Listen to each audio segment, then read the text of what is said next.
Namaste. Welcome to this Wednesday evening program. We call this mantra meditation and why it works. So there's a lot of things to say about this, but we're gonna pick a few topics out, very basic, so we get a little understanding about mantra meditation.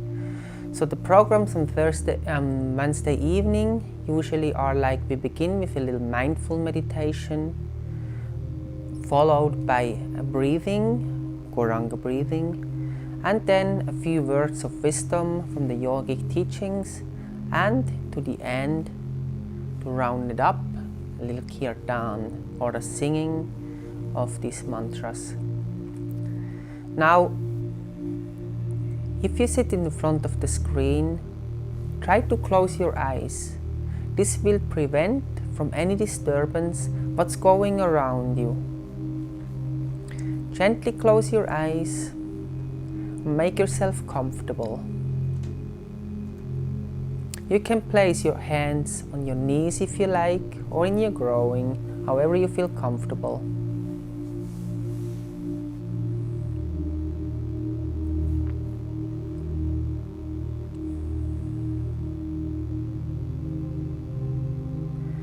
Now go with your attention in your body.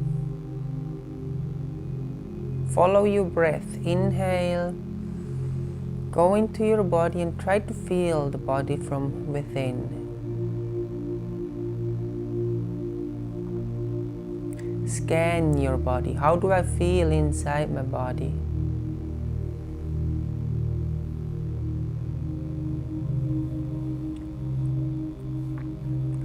Check for any strain, pain, discomfort, or things that feel good. Begin all the way by the feet and slowly go up, screen your body. How do I feel? In my feet, my legs, my lower back, upper back, shoulders, arms. How do I feel? My neck, the head.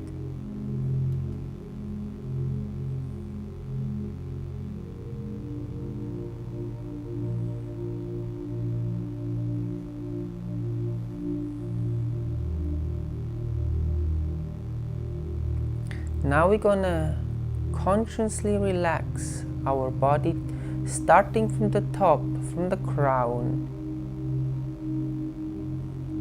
Imagine that somebody is pouring a very comfortable, warm oil over your head. Follow this oil running down your head and relax to it.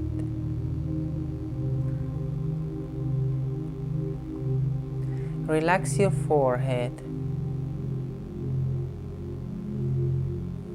Imagine that your eyebrows are moving away from each other so there's no tension anymore in your forehead. Relax your eyes, your nose, your cheeks. Relax your mouth, your chin.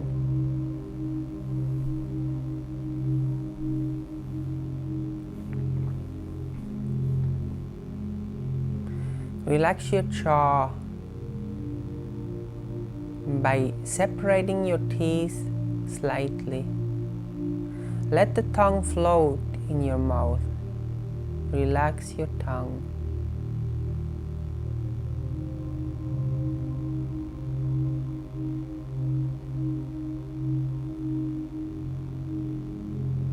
Slowly go down your neck. Relax your neck.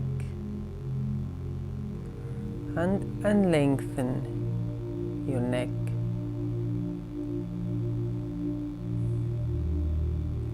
Relax your throat.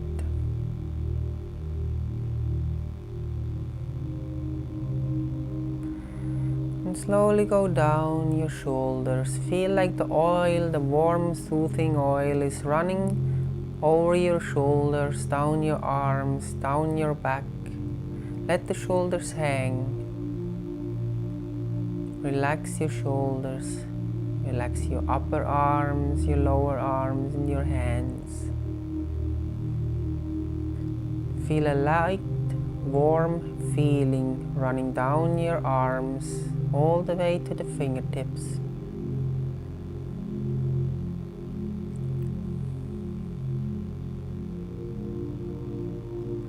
Relax your upper back, feel the oil flowing down your back. Go slowly down your spine, relax each vertebra at a time. Upper back, lower back.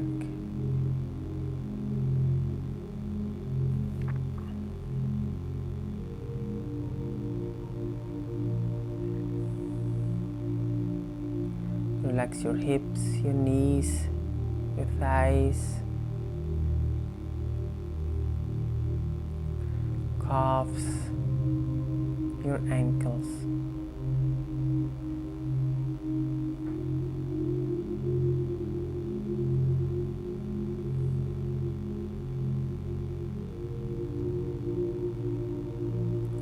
Today, to the beginning, we would like to focus a little bit on our bodily parts. We're going to do a mindful meditation which should help us a little to become aware of our body and the distinction between me and the body. So ask yourself, when I feel my arm, am I my arm? Try to feel your hand and ask yourself, am I my hand?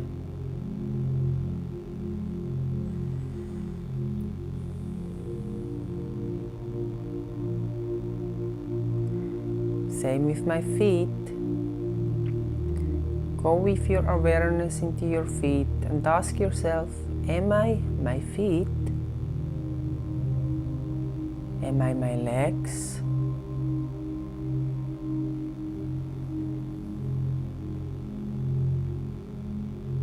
Am I my head?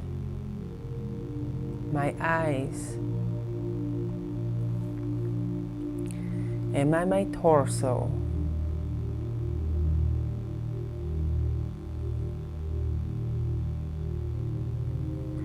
How about my organs?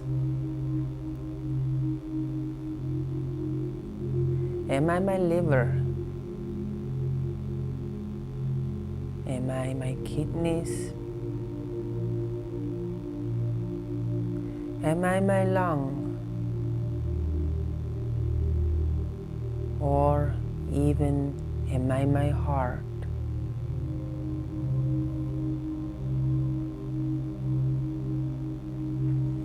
What happens if I lose my arm?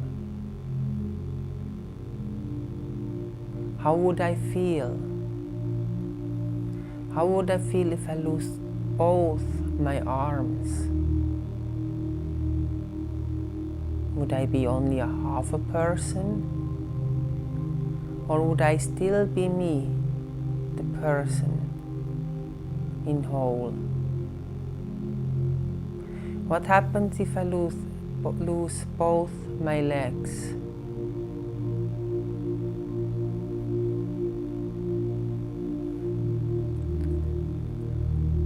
My body is only half in size, but what happened to me? Am I only a half a person?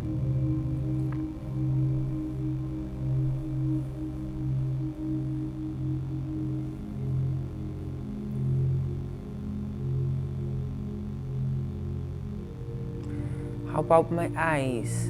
What would happen if I lose an eye and it gets replaced through a glass eye? Do I only see half?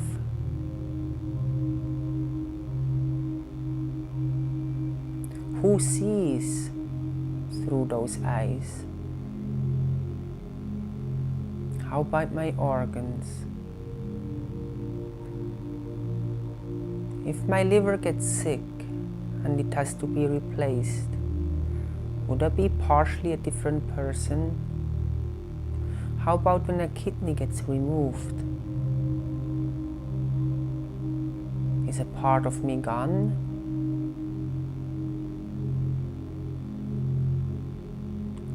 Or the most important thing functioning in the body is the heart. Without the heart, the body can't work. What happens if I get the heart transplanted? Am I a totally different person, or is it still me?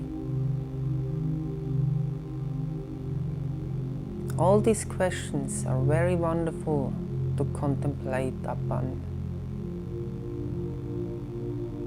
because it can help us to understand who we are in essence. Now, to start our evening,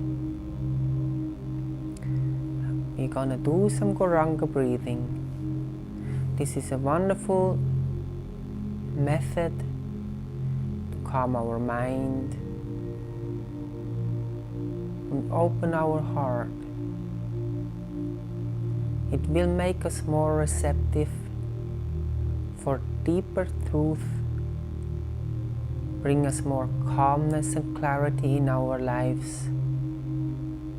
And by regular practice, it can lead to full enlightenment. It's a very powerful, soothing meditation. We're gonna use this mantra Karana, which comes in 4 syllables. Ko, Ra, Anga. So by the inhalation, we try to say this in our minds. Ko, Ra, Anga. Quietly to us. And by the exhalation, we say it out loud together. You can join. Inhale deep into your belly.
Two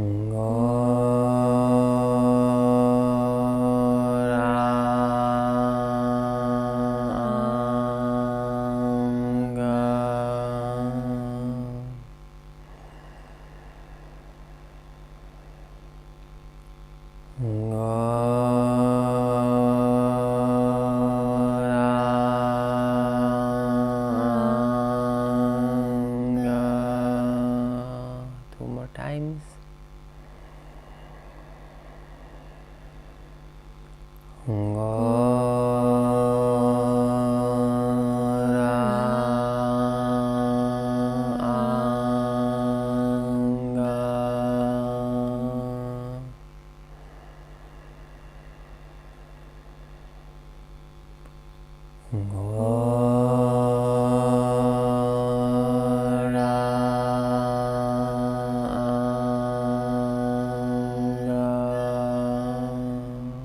And relax.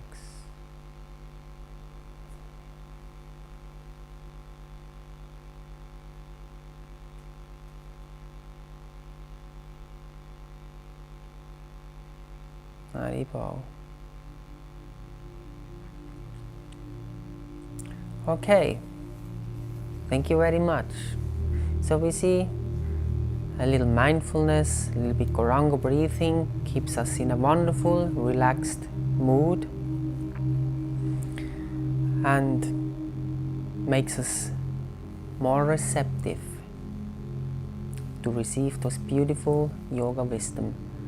So in order to understand mantra meditation and why it works is the basic understanding or the basic question of who we actually are. So everything we're going to talk during the next few weeks is coming from the Vedas. Veda means knowledge, and the Vedas are ancient scripture yoga teachings which are eternal. Actually, the yoga teachings are scientifically proven. It's a science. When we look at science, what science actually is, science consists of three patterns or three steps. The first step is they have a hypothesis. The second one is they have a process, and the last one is they have an outcome.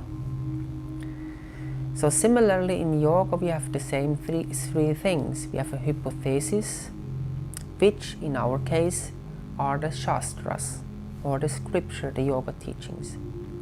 Then we have a process known as sadhana. And then we have an outcome, a result, and this is prema. Prema refers to that spiritual love which we actually can taste. So it's not just something we have to believe, we have to accept. It's actually we can experience it to the fullest. If we learn from Shastras, if we apply it in the process, and the result will be there. So it's actually yoga is science. Also, the question of who I am or my essence is science. This is not just a spiritual or a religious belief, but this is scientifically proven. Especially our dear spiritual master Jagadguru Siddhaswarupananda has very expertly and scientifically taken this question apart and has taught us in a wonderful way of who we actually are. It is known as the science of identity. So with the science of identity, or the question of who I am, who I truly am, this is the basic which actually can answer all the questions in my life or lead to the answers to all my questions in my life. If I don't have this basic understanding, I will never reach a true satisfaction of an understanding. So sadly enough nowadays, even though all those universities and schools we have, almost nobody really teaches that, because nobody really knows. It is actually a very simple thing, but yet it's a mystic. A mystic in a sense because people don't really care. They don't really ask themselves, who am I? The reason why nobody really asks this question is because people know, or they think they know. So when we ask somebody, when we ask another person, can you tell me who you are? They very quickly come with answers. And when you ask them even write down of who you are, very quickly they can write down, beginning with the name, beginning with the age, occupation, skin color, gender, sexual orientation. They have religious or my religion, nationality, and so on. And very quickly we come up all these descriptions of who we are. Actually, some friends of ours did a survey in London, and they asked people on the street, can you tell me who you are? And they very quickly and sharply could answer with their names, with their age, with their occupation, or also with their characters. But here comes the difficult part. When they were asked, how about if you strip all that away, your name, your occupation, your girlfriend, your boyfriend, your relationships, your religion, who are you a little bit deeper? Then people, was actually really wonderful the answer to hear, because very honestly told, I actually don't know. This is very philosophical. This question is a little bit deep for me. Or one person was saying, I have no idea whatsoever. And most of us live in that state of unknown, who I actually am. So this life is about me. Everything is about me. Yet I don't even know who I am. It's a little bit paradox, isn't it? So this is actually essential to know, or even to ask these questions, because how we identify ourselves determines where I try to find happiness. It determines where I try to find shelter. It answers so many questions on a personal level and also on a social level. So,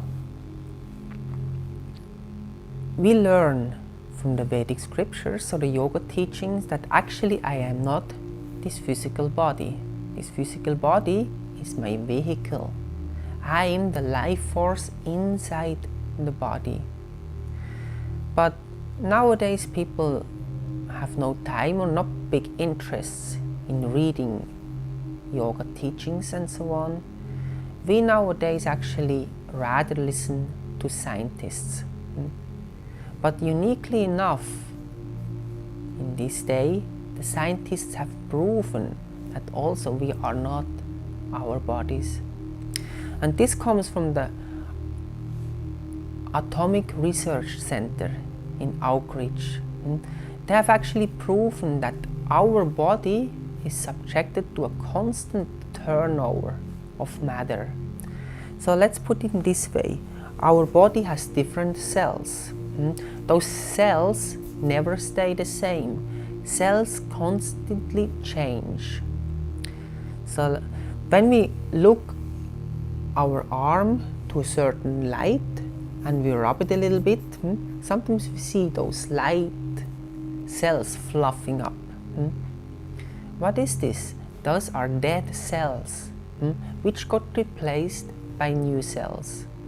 So certain cells change quite rapidly, some take a little bit longer. For example, the lining of the stomach, those cells change every 5 days, pretty fast. Every month we get a new suit of skin. Every 6 weeks we get a new liver. And the bones, most of us think the bones are like solid, like concrete or like steel. But actually they change the matter that makes up the bones, the cells. They change so fast that we actually get every year a new set of bones. So those scientists actually have proven that by the end of 1 year, 98% of all our bodily materials are exchanged. Even those cells which remain supposedly our life duration, like the brain cells or the nerve cells, their molecular contingent changes so fast that we actually get every 3 days a new brain, meaning that the atoms and the molecules making up those cells are also subjected to a changeover, to a turnover, to a metabolism. And they get changed so quick that those cells get replaced every 3 days. So basically the scientists say that after 5 years there is not a single atom or molecule in our body that was 5 years ago. So this is pretty interesting to know, because I personally know I existed 5 years ago. It was not that I was a complete different person 5 years ago. 5 years ago it was still me. I have memories 5 years ago. I have memories 10 years ago, 15 years ago, 20 years ago, 30 years ago. Then the memories shorten a little bit, but I still have memories what happened before then. So when I'm 35 or even 40, I have changed my body 8 times already, but I'm still me. So scientists have proven through all those changes in the body, there is a constant factor. What is that constant factor? This is me, the life force, or some refer to it as soul. So when I take my eyes and point them at the photograph which was taken 10 years ago, meaning the body in that photograph or the cells making up the body in that photograph have changed twice completely already. So when I look with those eyes into the eyes of the photograph, they are made up of complete different matter. But I am still me. So this is very wonderful to know. Also, we can look at this in our own life. When I take a photograph on my baby body, on my teenage body, on my youth body, middle-aged body, and if I'm an elderly person already, I can see how different my physical outlook looks. Completely different from the baby body to the 60-year-old body. But I know I am still the same, I am still me. So there is a complete difference between the life actually and the body. Before, in the beginning, we did a mindful meditation about bodily parts, saying this body is me and I lose my arm. What happened is I'm saying I lost a part of me. Losing my legs, I'm saying half of me is gone. When I take out my heart and put a new heart in, what happened then? I must be a new person. But we know it's not the case. So many heart transplantations have taken place. So many people walk with one arm less or with no legs in a wheelchair. When we actually talk to them, they say, I feel still me, I'm a whole person. Well, I cannot do what I used to do, I cannot play soccer anymore, or tennis with no arm, but I'm still me. As a person, I'm still complete. So it does not make any sense whatsoever to say that this body is me. Another thing is what we began in the beginning with that video in London, when people say, I am the name, the age, I'm the gender, male or female, I am black, I am white, I'm a Christian, I'm a Catholic, I'm an American, I am a Swiss. When I say those things, that's me. What am I referring to? I'm referring all those things to my body. We call these bodily labels. Now, if we look a little bit with an open mind on those things, we see very quickly that those things or labels can be changed. You know, a label can be put onto something, but it also can be taken off and replaced. But that thing which is put on remains the same. For instance, I can have a name, John. Now I change my name, John, to Mary, even from male to female name. Am I a different person? No, of course not. I just have a different name. Nowadays you can change so many things. It's unbelievable what people change.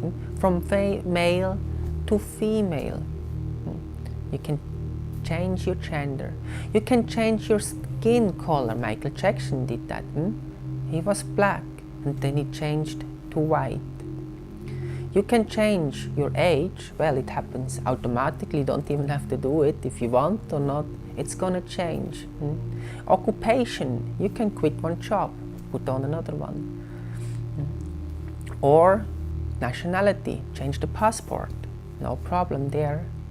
Even religion. I can go from Christian to Muslim, from Muslim to become a Buddhist. So obviously, that's not actually in truest sense who I am. Because through those changes, there is a constant. And that constant factor is me. The spirit soul. The living being inside the body. Now, we call this a wrong understanding if I say this body is me or I am that body. And from this wrong understanding, so many problems in this world happens. Pretty much all the problems in this world occur or spring from this wrong understanding that I am the body. For example, the problem or the question about race. I am black, I am white, you are black, you are white. I mean, this is just skin color. And how superficial is my understanding of who I am if I compare another person to a different skin color? Or a different country, different nationality, or a different religion. This is my brother because he has the same religion. But this, I don't know this person because he has a different religion. What is this? It's a label. In a deeper sense, we are all the same. We are all made up of the different energy and we have the same source. This source and this energy we are made from is known as spirit, spiritual energy. So the spiritual energy is different from the material energy. We very quickly see that at the time of death. Like my body here seems to be alive because I'm talking. But as soon as the life leaves the body, what happened? This body cannot even sit on the chair anymore. falls over. Yeah, it's completely lifeless. Or you look at the beautiful person and think, oh, that person is so attractive. What is actually attractive? It's not the body, it's the spirit soul, it's the life which shines out through the eyes, the life which is attractive, and the life which attracts us to approach that person. If the person is not in the body, it's like, ooh, you want to step away from it, you don't even want to get close to that, what to speak of touching.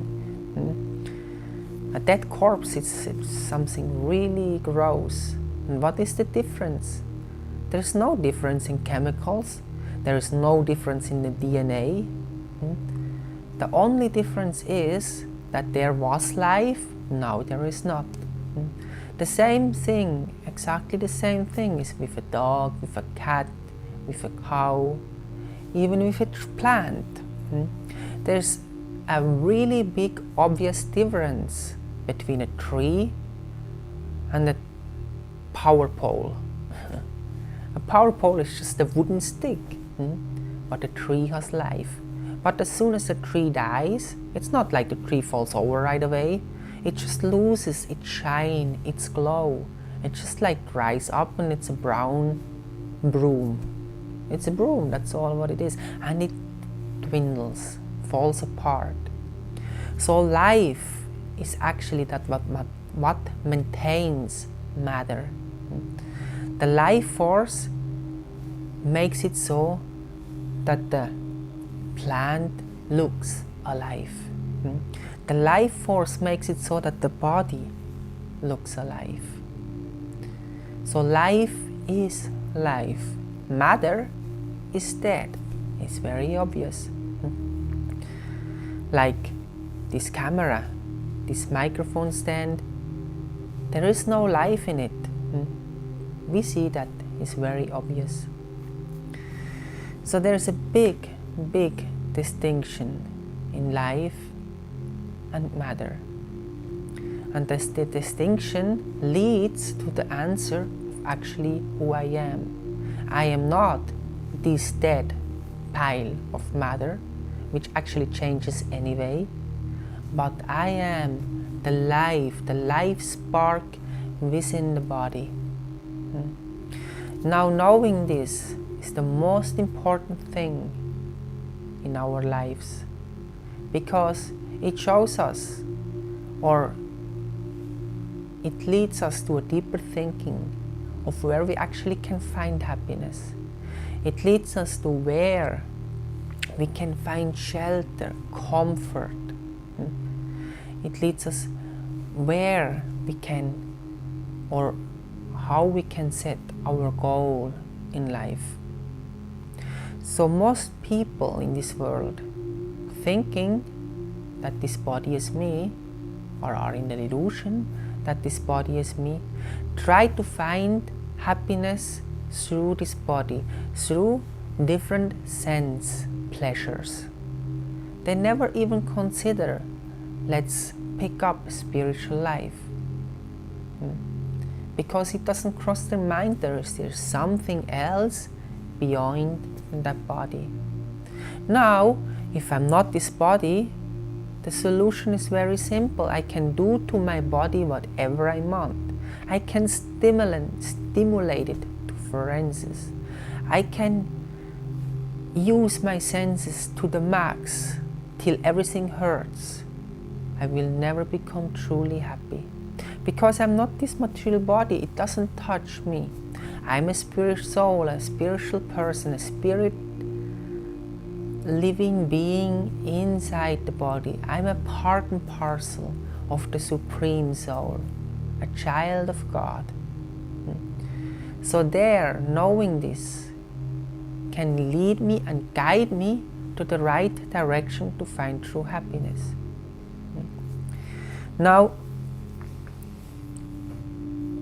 when I look at my essence, a spirit, I obviously need spiritual food to become fulfilled and happy. See, spiritual life is not something that is an austerity, it's a bummer, and we have to be devoid of all kind of pleasure and happiness. That's what many people think. Or religiosity, spiritual life. I not want to go into that because I want to be happy. I want to experience pleasure. But see, there's the contradiction. You can't really find any tinge of happiness through this body because I'm a spirit soul inside this body. I need spiritual happiness. And this spiritual happiness can only found in the spiritual realm. And what comes from that spiritual realm is spiritual sound.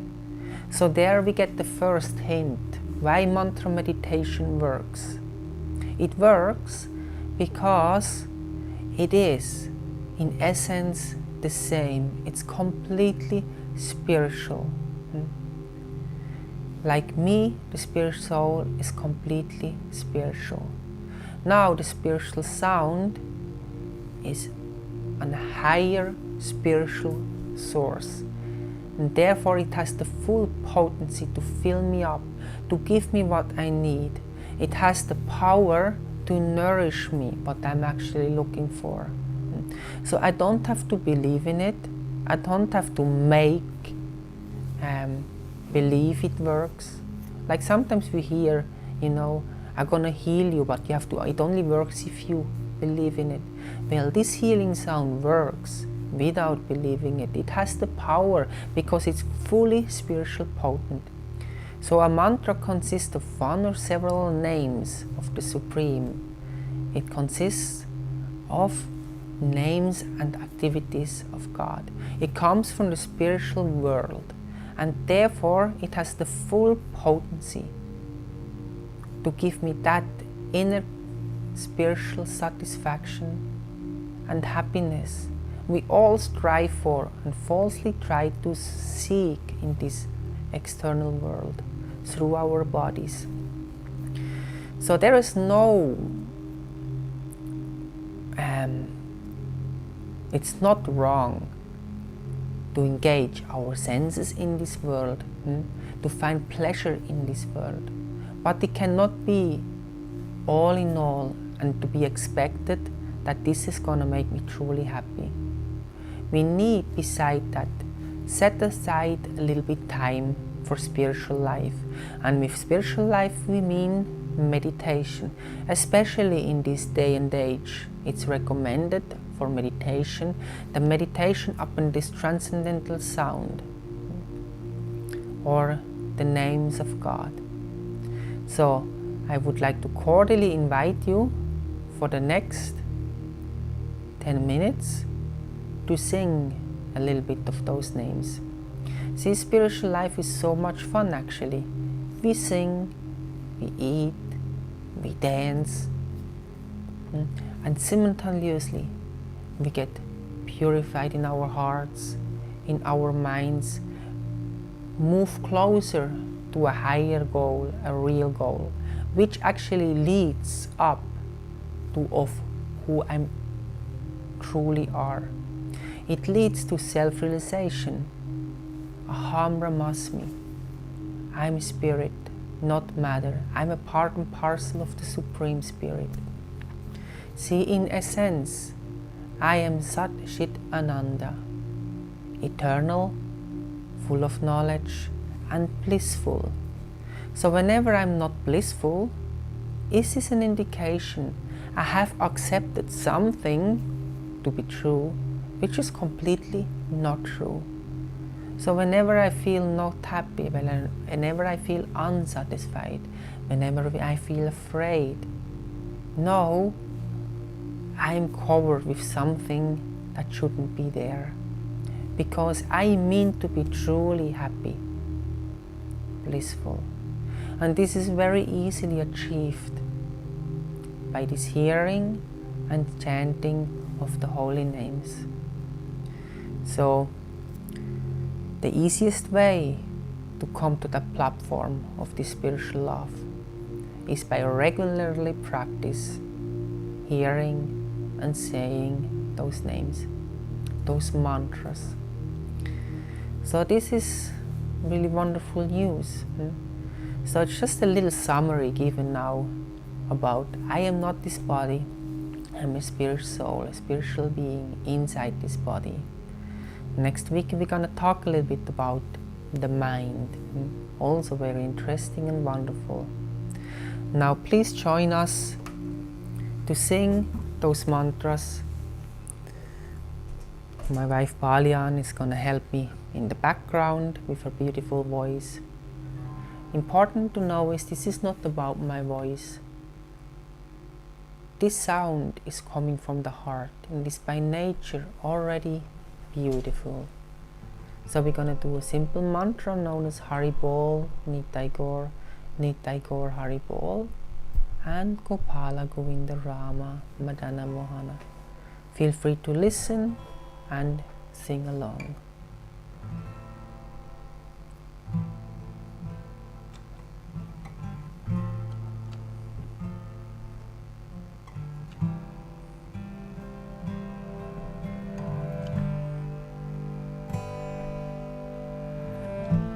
Hari Bol Nitai Gaur, Nitai Gaur Hari Bol, Hari Bol Nitai Gaur, Nitai Gaur Hari Bol,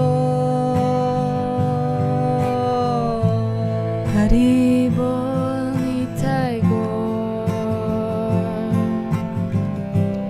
Nitai Gaur Hari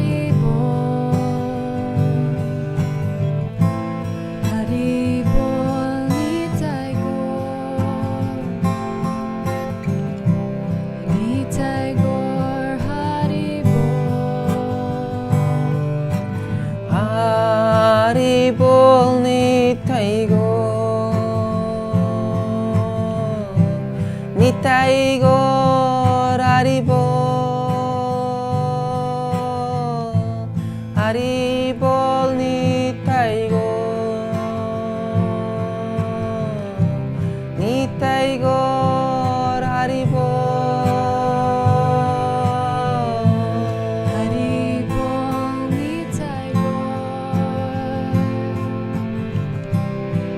Hari Bol Nitai Gaur,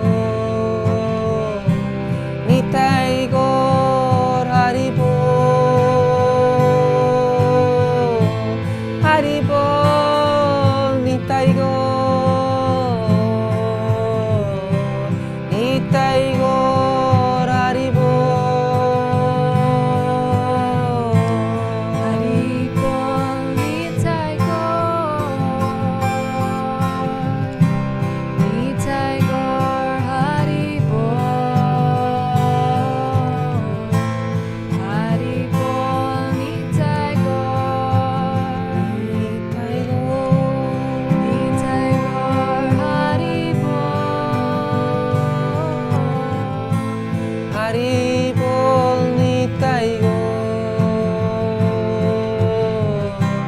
Nitai Gaur Hari Bol,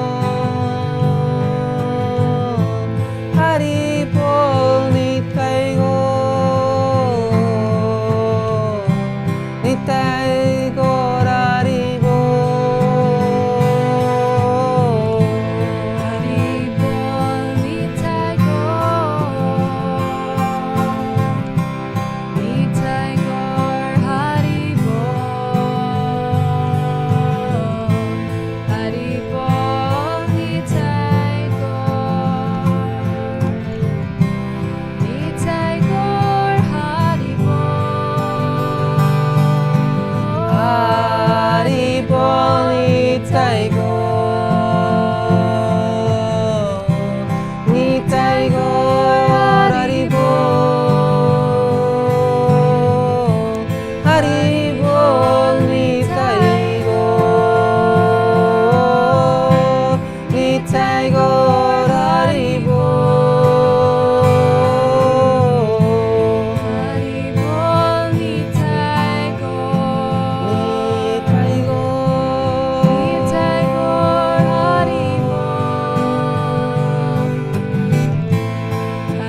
Okay, thank you very much. That's it for today.